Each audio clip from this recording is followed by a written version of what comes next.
All right, let's get into it. Today, we're doing a deep dive into the system behind Form 2290, the Heavy Highway Vehicle Use Tax. We're not doing a basic how-to. Instead, we're going to pull back the curtain on the hidden mechanics and the strategic details that really matter. Okay, let's start with something that isn't obvious but is absolutely fundamental. This tax, it's not about who owns the truck. It's not tied to a name on a piece of paper. It is permanently attached to the vehicle's VIN, its vehicle identification number. Understanding that one little detail changes everything about how you should think about buying, selling, and managing your trucks. So, to really get a handle on this, we're going to break it down into 5 key parts. First, why does this tax even exist? Then we'll get into the engine of it all, taxable gross weight. After that, we'll talk about the weird timeline it follows, how to handle credits when your fleet changes, and finally, the really important exceptions. Part 1, the foundation. Before we get buried in the details of how to file, we have to look at why. Because once you get the purpose behind this tax, the rest of the system's logic just clicks into place. See, this isn't some random tax that just disappears into a big government pot. It's a dedicated user fee. The money you pay goes straight into the Federal Highway Trust Fund, which is what pays for building and fixing the highways and transit systems that we all depend on. And we're not talking about small change here. This tax brings in over $1 billion every single year.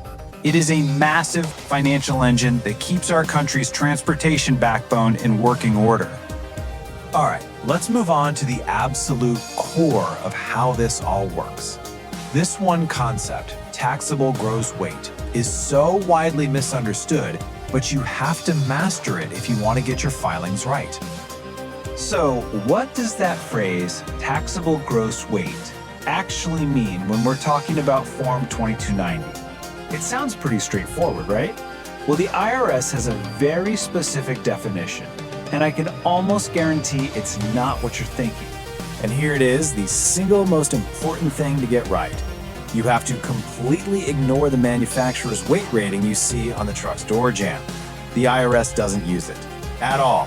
They have their own special 3-part calculation, and confusing these two is probably the biggest mistake people make. So here's the recipe. You start with the actual weight of the truck, unloaded but fully equipped. Then you add the unloaded weight of any trailers it normally pulls. And finally, you add the weight of the heaviest load it typically hauls. It's all about how the truck is actually used in the real world, not some number on a sticker. Now, here's a little connection that catches a lot of people off guard.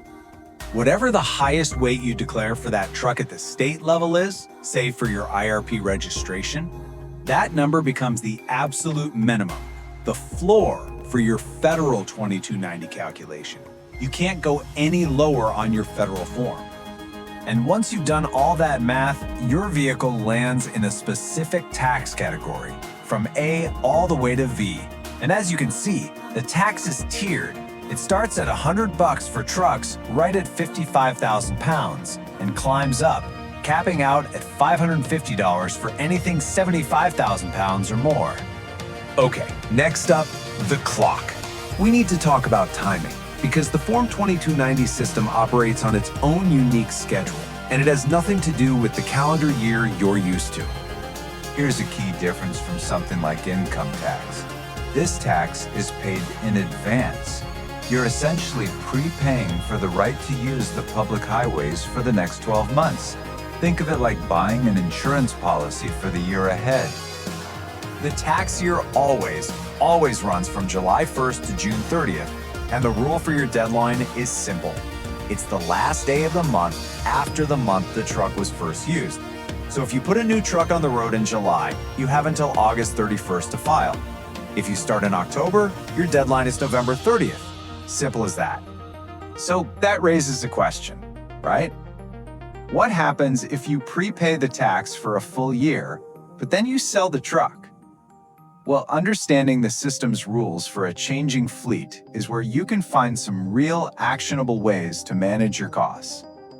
Look, if you've paid the full year's tax, but that vehicle gets sold, destroyed, or stolen partway through the year, you do not lose that money. You can claim a prorated credit for all the months it wasn't in service. And the same thing goes if the truck just ends up being used less than the mileage limit for the year. Let's just run a quick example. Imagine you paid the max tax, $550, for the full year starting in July, but then you sell that truck at the end of September. It was only on the road for 3 months, July, August, September. That means you get to claim a credit for the other 9 months, which works out to $412.50 back in your pocket. All right, last section, but this one is incredibly important. We're going to look at the edge cases of the system. And this is an area where one little misunderstanding, one subtle distinction, can lead to some big compliance headaches. Here's the deal. It's not good enough to just know that you don't owe tax on a heavy vehicle. You have to know exactly why you don't owe tax, because the why determines whether or not you still have to report it to the IRS. So first up, we have what's called a tax-suspended vehicle. This is a truck that you expect is going to stay under the mileage limit for the year. That's 5,000 miles for most trucks. For these, you absolutely must still file a Form 2290 and report it under Category W. You won't owe any money, but that filing is mandatory. Now, that is totally different from a tax-exempt vehicle.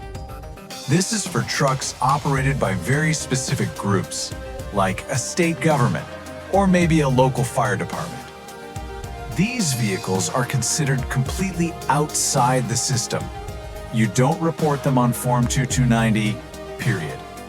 So, let's wrap this up with the most critical points. If you take anything away from this, remember these 4 things. 1. The tax follows the VIN, not the owner. 2. Taxable gross weight is the IRS's own special formula.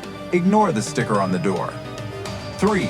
Your state registration weight sets the minimum for your federal tax. And 4, you have to know the difference between a suspended vehicle, which you report, and an exempt one, which you don't. And that really brings us to the final question to think about.